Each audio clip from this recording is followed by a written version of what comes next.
बिस्मिल्लाहिर्रहमानिर्रहीम। Welcome to Ferry public girls high school. Dear students, अस्सलाम वालेकुम। आज हम इंग्लिश का 8th क्लास का यूनिट नंबर 3 पढ़ेंगे, जो कि एक पोइम है और इसका टॉपिक है on the ocean. Ocean mean समंदर पर। ये एस.टी. कॉलरिज की पोइम है, जो कि उसकी एक लॉन्ग पोइम एंशिएंट मैरिनर से ली गई है। इसमें उसके 3 स्टैंजा जो हैं आपके सिलेबस में ऐड किए गए हैं। ये इसका मैं बैकग्राउंड बता दूं स्टूडेंट्स, ये एक सेलर की स्टोरी है जो कि सफ़र पर, समुद्री सफ़र पर जा रहा है। उसके साथ उसके कुछ साथी हैं और एक सिन की वजह से उससे को जो सिन कमिट हुआ है, उसने एक बर्ड को जो है वो किल किया है और इसकी वजह से जो है वो अपना रास्ता भूल गया है। और इस दौरान, इस सफ़र के दौरान सारे उसके जो साथी हैं वो मर जाते हैं। और इसमें वो ओशन जो है, ये जो स्टैंजर्स हैं, इसमें वो ओशन की कंडीशन बता रहा है कि जब वो सफ़र कर रहे थे तो समंदर की जो थी वो कंडीशन क्या थी। All in a hot and copper sky, copper तांबे जैसा, कॉपर स्काई तांबे जैसा आसमान।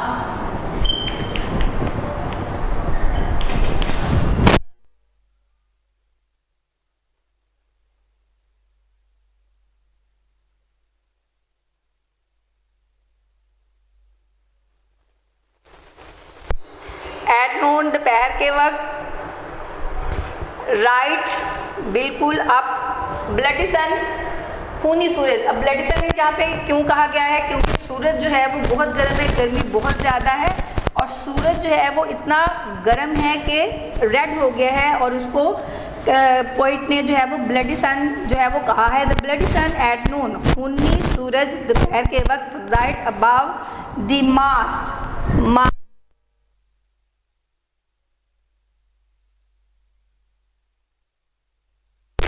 ये बहरी जहाज में लगा हुआ होता है।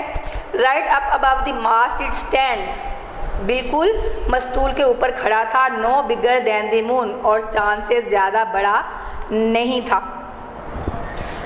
अब यहाँ पे फर्स्ट बॉक्स क्वेश्चन है, what you do understand by copper sky. Copper sky से आप क्या समझते हैं? कॉपर स्काई का मीनिंग है यहाँ पे लाइक अ कॉपर शीट, यानी बहुत ज़्यादा गर्म, very hot. Day after day, day after day, दिन पर दिन गुजरते गए। वी स्टक, स्टक चिपटना, स्टिक इसकी फर्स्ट फॉर्म है, स्टक सेकंड, चिमटे रहे।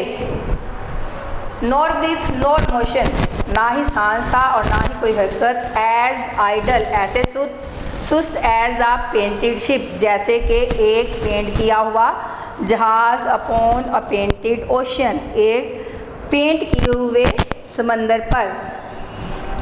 इस स्टैंजा में स्टूडेंट्स वो अपनी कंडीशन बयान कर रहे हैं कि गर्मी की वजह से ऐसी उनकी कंडीशन थी कि कोई सांस नहीं ले रहा था, बेहिस हरकत थे बिल्कुल। इसी तरह से इसमें वो सिमिल यूज कर रहा है कि इस तरह से बेहिस हरकत पड़े हुए थे जिस तरह से एक पेंट किया हुआ शिप जो है वो पेंटेड ओशन पे, यानी एक पिक्चर है उसमें एक समंदर पेंट किया हुआ है और उस पर, उस समंदर में एक शिप जो है वो पेंट की हुई है। और इसी तरह से जिस तरह से वो साकिन है, इसी तरह से वो साकिन थे। How does the poet describe motionlessness. Motionlessness को वो किस तरह से डिस्क्राइब करता है? The poet describes the motionlessness as painted ship which sailed upon a painted ocean. Water, water everywhere, हर तरफ पानी ही पानी था। And all the boats did shrink, shrink सुकड़ जाना, सुकड़ जाना। बोर्ड्स, तख्ते, तमाम तख्ते सिकुड़ गए। वाटर वाटर एवरीवेयर, हर तरफ पानी ही पानी था। But not a drop to drink, मगर पीने के लिए एक भी कतरा ना था। Why there is not a single drop of water to drink, इसका आंसर होगा because the water of ocean is salty and it is unable to drink. क्योंकि समंदर का पानी खारा होता है, नमकीन होता है, इसलिए पीने के वो काबिल नहीं होता। यहाँ पे पोइट जो एस टी कॉलेज का थोड़ा सा इंट्रोडक्शन दिया हुआ है स्टूडेंट, सैमुअल टेलर कॉलेज इसका फुल नेम है और इसकी शॉर्ट फॉर्म इसको हम एस टी कॉलेज लिख सकते हैं। S T Coleridge was an English poet, literary अदबी क्रिटिक, नकाद तनकीद करने वाला था, एंड अ फिलोसोफर और फिलोसोफर था। अमंग हिज पोइटिक वर्क्स उसके शायरी के काम में the rhyme of ancient mariner and Kubla Khan are the most appreciated and well known poems. बहुत ज़्यादा तारीफ़ की गई और मशहूर पोइम्स उसकी जो हैं वो ancient rime of ancient mariner और कुबला खान है। Biographia Literaria is his major prose work नसरी काम। These stanza about the poem है, these stanzas have been taken from S.T. Coleridge's poem The Rime of Ancient Mariner, one of the most influential poems in English language, जो कि English की ज़बान की most influential पुरअसर poem है। This poem is about an old seller. ये जैसा कि मैंने पहले बताया था कि ये पोइम जो है वो एक बूढ़े मल्लाह के बारे में है। Who narrates his long story about a voyage समंदरी सफ़र, बहरी सफ़र।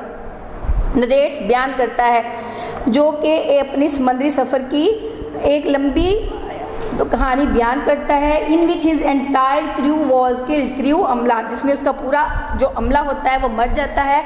In the given stanzas the narrator explains the hardships and dangers that they encountered सामना किया ड्यूरिंग द सी वॉयज। जो स्टैंजास दिए गए हैं इसमें वो उन मुश्किलात और ख़तरात को बयान करता है जिसका इसने समुद्री सफ़र के दौरान सामना किया।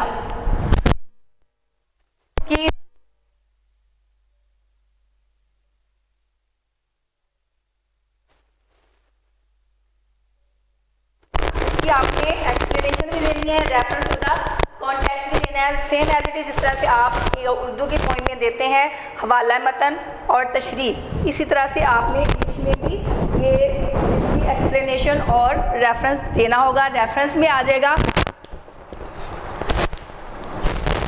पोइम का नेम और पोइट का नेम। आप लिखेंगे these lines have been taken from the poem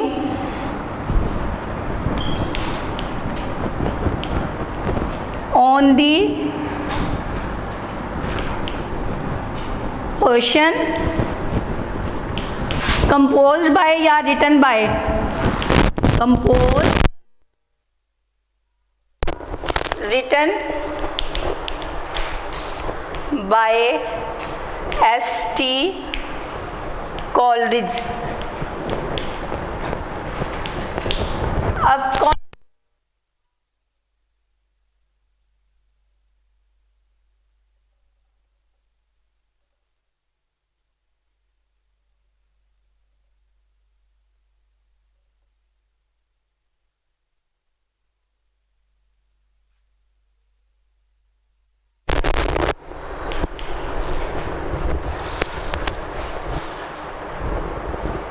hardships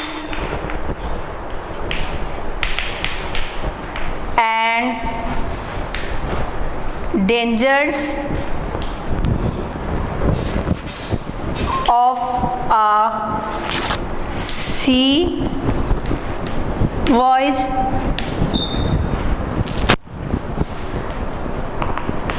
which was undertaken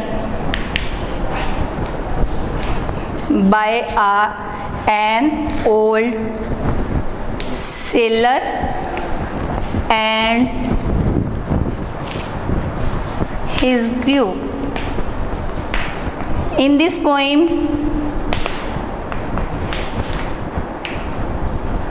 he describes the condition of sun and ocean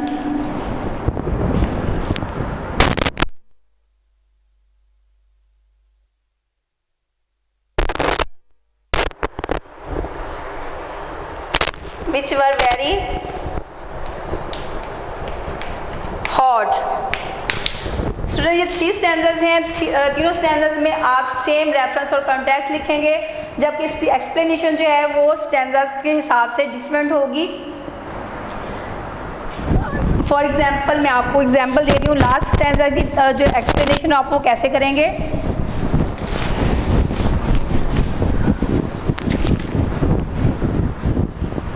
water water everywhere,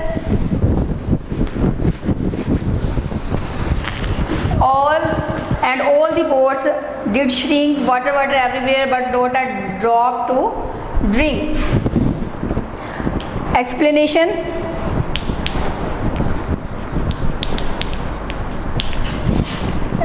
In these lines, in this stanza, the poet says that there was water everywhere in the ocean,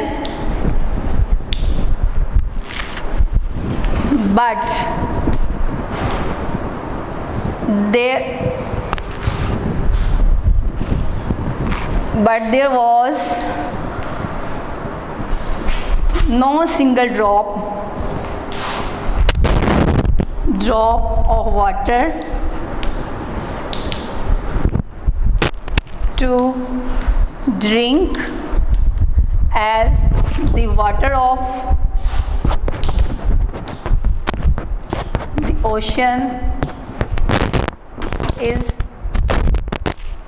salty and unable to drink.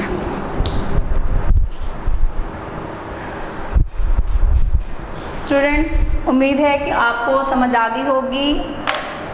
आप इसकी explanation अपने words में भी easy words में कर सकते हैं। Next lecture के साथ मिलेंगे, तब तक के लिए अल्लाह हाफिज़।